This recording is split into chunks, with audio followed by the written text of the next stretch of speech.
Baik, selamat pagi Ibu sekalian. Perkenalkan saya dengan Dokter Dea, jaga poliklinik hari ini. Di sini nanti saya akan menanyakan beberapa hal dan saya ingin Ibu menjawab sejujurnya untuk membantu diagnosis pasien hari ini. Apakah Ibu bersedia? Bersedia ya. Baik. Selamat pagi Ibu. Ya, perkenalkan saya dengan Dokter Dea. Kalau boleh tahu dengan Ibu siapa? Kalau boleh tahu sekali lagi ya Bu ya, untuk namanya Ibu siapa Bu? Tini. Baik Ibu, di sini saya nanti lengkapi dulu data-datanya ya Bu ya. Ibu nggak usah khawatir, data-data pembicaraan dan juga hasil pemeriksaan kita nanti itu akan terjamin kerahasiaannya Ibu ya. Baik, tadi untuk nama Ibu Tini, untuk usianya sendiri berapa Ibu? 49. Baik, untuk alamat tempat tinggal saat ini? Surabaya. Ya. Untuk suku Ibu, apakah Ibu asli Jawa atau mungkin Ibu berasal dari luar pulau Ibu? Asli Jawa. Asli Jawa ya. Agama Ibu, apakah saya boleh tahu mungkin ini sedikit sensitif Ibu? Islam tuh. Baik. Untuk pendidikan terakhirnya, apakah boleh diceritakan Ibu? Saya lulus SD tapi tidak lulus SMP. Baik. Mungkin apakah Ibu ingat tidak lulus SMP itu karena apa? Nggak ingat. Nggak ingat ya, baik. Untuk pekerjaan saat ini, Ibu sebagai apa Ibu? Saya jualan di toko Baik. Kalau boleh tokonya ini di mana Ibu ya? depan rumah. Depan rumah ya. Untuk status menikah, apakah Ibu sudah menikah atau belum Bu? Sudah. Sudah ya. Boleh tahu Ibu anak keberapa dan dari berapa bersaudara? Anak pertama dari 3 bersaudara. Baik. Di sini saya akan menanyakan lagi Ibu ya. Ibu tolong jawab dan kerjasama dengan saya. Baik, saat ini Ibu datang ke sini dengan siapa? Saudara Ibu. Adik Ibu atau kakak Ibu ini?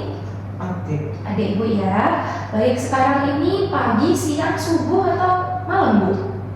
Nggak tahu tuh. Nggak tahu ya. Jamnya tapi tahu jam berapa? Jam 4 subuh tuh. 4 subuh. Baik. Ibu Tini sekarang ada di mana Ibu? Coba dilihat dulu. Tidak tahu tuh. Nggak tahu ya. Baik, Ibu Tini ada yang bisa saya bantu Bu? Saya sedang emosi tuh. Siapa Bu yang bikin Ibu emosi Bu? Tidak tahu. Kayaknya semua orang buat saya emosi rasanya. Bu, bisa diceritain Bu kenapa Ibu bisa emosi Bu? Saya emosi juga, semua adik kakak saya tidak ada yang mau merawat ayah saya. Baik, mungkin bisa Ibu ceritakan lagi Bu. Saya memikirkan kenapa semua orang jahat banget ke saya tuh. Saya sudah melakukan semua buat orang lain, terus saya juga tidak pernah buat hal-hal jahat. Kayak semua orang itu benci sama saya, tidak ada yang suka sama saya, tidak ada yang peduli sama saya dan ayah saya yang sedang sakit. Semua orang jahat. Baik Ibu, mungkin ada lagi yang lain yang Ibu rasakan Bu? Gak tahu, pusing banget kepala saya, sudah tidak bisa mikir. Baik, mungkin bisa Ibu jelaskan nggak Bu, pusingnya itu sebelah mana, rasanya gimana Ibu, dan udah sejak kapan Ibu pusingnya Bu? Pokoknya kepala saya tuh kayak nyeri gitu, sekecokot, terus sudah tuh saya nggak mau mikir lagi. Boleh nggak Bu saya nanya lagi ya Bu ya? Akhir-akhir ini mungkin Ibu pernah dengar suara-suara gitu Bu, yang berbisik ke telinga Ibu?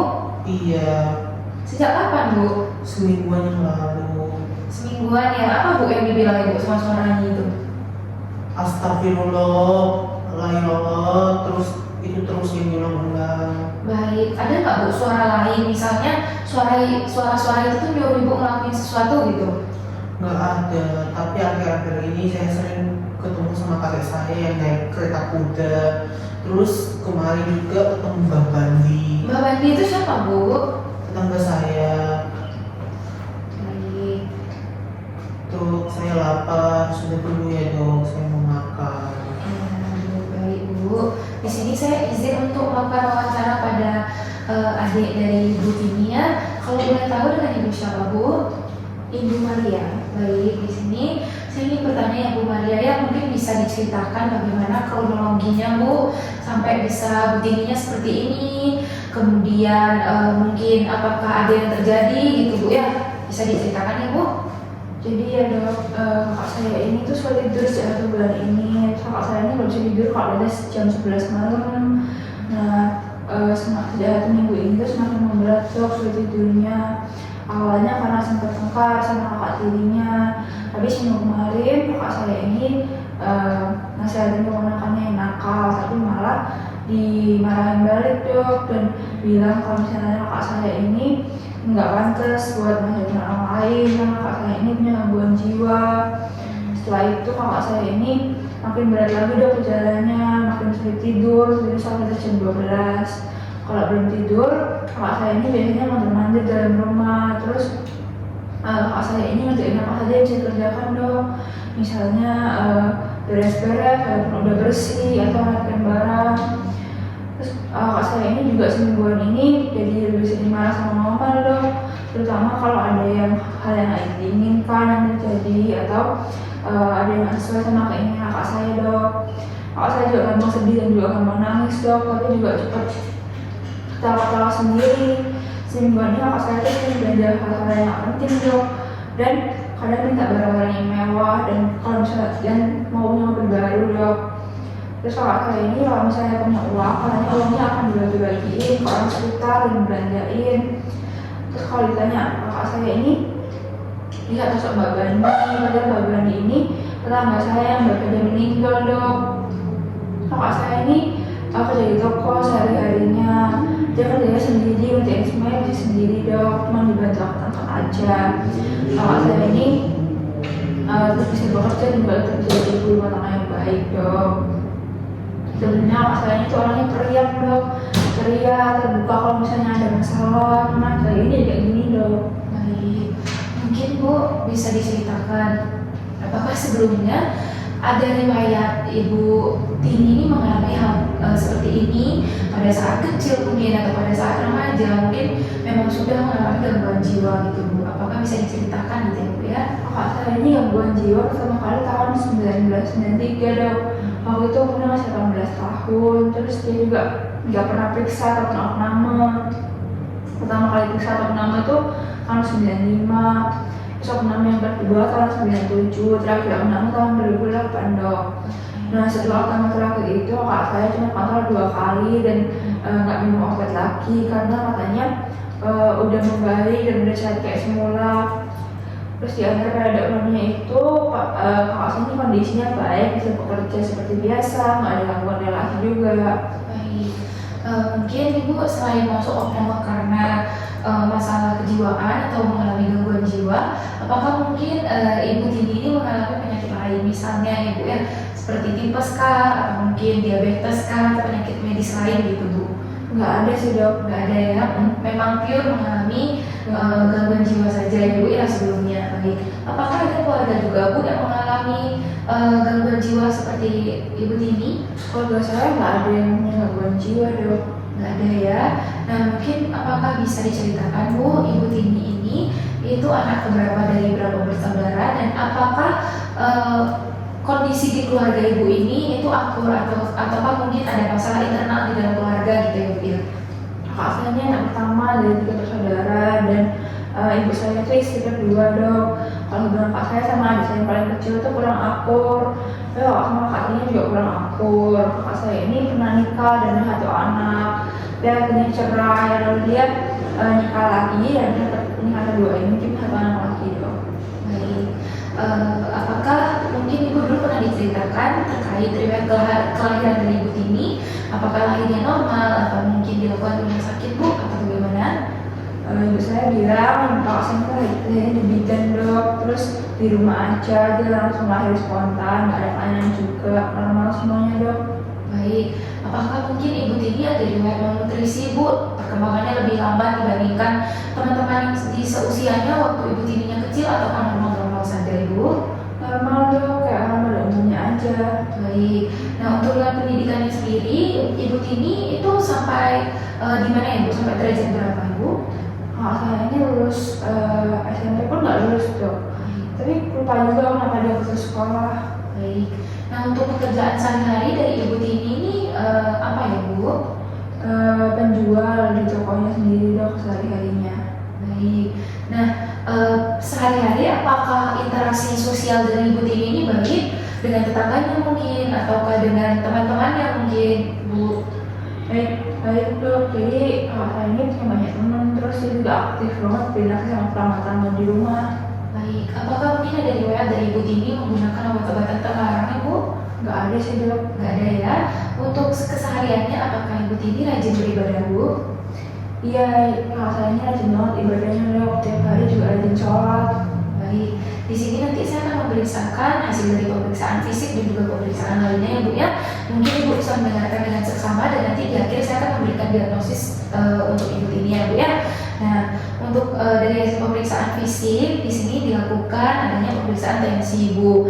Nah, untuk tensinya sendiri itu 151/99. Ibu Tini ini masuk dalam kategori hipertensi. Kemudian untuk nadinya sendiri 109 kali. Lalu untuk suhunya ini 36,8 derajat Celcius, masih dalam batas normal ya Bu ya. Kemudian untuk respiration rate-nya ini 18 kali. Lalu untuk saturasi oksigennya 99%, masih dalam batas normal. Lalu di sini juga ada hasil dari pemeriksaan labnya. Leukosit dari Ibu Tini meningkat ya Bu ya. Kemudian kalau misalnya pemeriksaan lainnya itu masih dalam batas normal Bu ya. Kemudian dilakukan juga pemeriksaan status neurologi, pemeriksaan GCS 456 normal Bu, tidak ditemukan adanya kaku kuduk. Kemudian sambil tadi saya melakukan wawancara dan juga saya mengamati perilaku dari Ibu Tini, itu saya juga melakukan pemeriksaan status psikiatri. Nah, untuk kesan umumnya pasien ini merupakan pasien perempuan dewasa. Kesan perawatannya itu agak kurang Ibu ya, dan juga pasien tampak gelisah, tapi kalau misalnya diajak berbicara gitu kooperatif. Lalu untuk kesadarannya itu kosmetis berubah-ubah Bu ya. Kemudian untuk kontaknya sendiri pasien positif verbal tapi irrelevan dan juga kurang lancar. Nah, untuk orientasi waktu dan orang itu baik, namun tadi ada disorientasi tempat, ibunya nggak bisa nyebutin di mana saat ini berada gitu ya. Kemudian untuk mood dan juga ekspresi dari ibunya ini labil berubah-ubah gitu ya Bu ya. Kemudian untuk pikiran ibunya sendiri, untuk proses berpikirnya non realistik, inkoheren dan juga preokupasi terhadap keluarganya.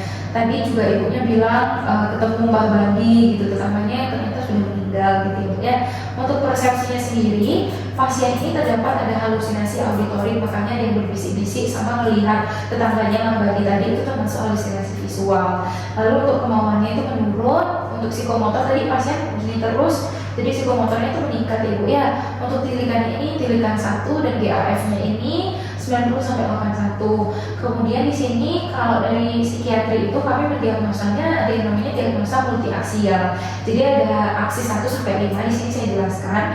Untuk aksis 1-nya sendiri adalah diagnosa dari gangguan jiwa Ibu. Nah, pada pasien ini itu diagnosanya adalah gangguan afektif bipolar, episode ini campuran Ibu. Nah, untuk diagnosis bandingnya kemungkinan pasien mengalami gangguan skizoafektif tipe campuran. Nah, kemudian untuk aksis 2-nya itu gejala klinisnya ini mengarah ke borderline Ibu ya. Nah, kemudian untuk aksis 3-nya ini karena tadi pasien ada dari hasil labnya ada leukositosis dan juga hipertensi, itu termasuk diagnosis klinis medisnya Ibu ya. Kemudian selanjutnya untuk aksis 4-nya itu masalah dengan primary support group Ibu dari keluarga. Kemudian untuk aksis 5 GAF skill-nya saat ini salah nih tadi itu 30 di sini tulisannya. Ya, GAF skill-nya. Ini pakai ini. Oke, yang tadi GAF 90/81 berarti 4. Baik, di sini untuk aksis 5 itu dari GAF skill saat ini itu 30. Nah, GAF skill terbaik 1 tahun itu 70 ya. Baik Ibu, apakah mungkin ada yang mau ditanyakan terlebih dahulu? Udah sih belakang kakak saya nggak apa-apa aja.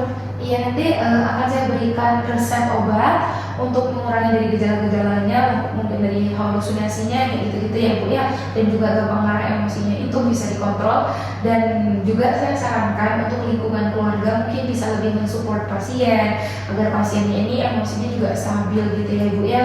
Mungkin kalau misalnya di rumah itu sering bertengkar mungkin bisa dikurang-kurangin dulu, atau pasiennya ini lebih diajak ke keluar untuk merelaksasikan pikirannya gitu ya Bu ya. Iya dok. Baik. Terima kasih ya Ibu, Bu Tini, Bu Maria. Terima kasih sudah membantu wawancara hari ini ya.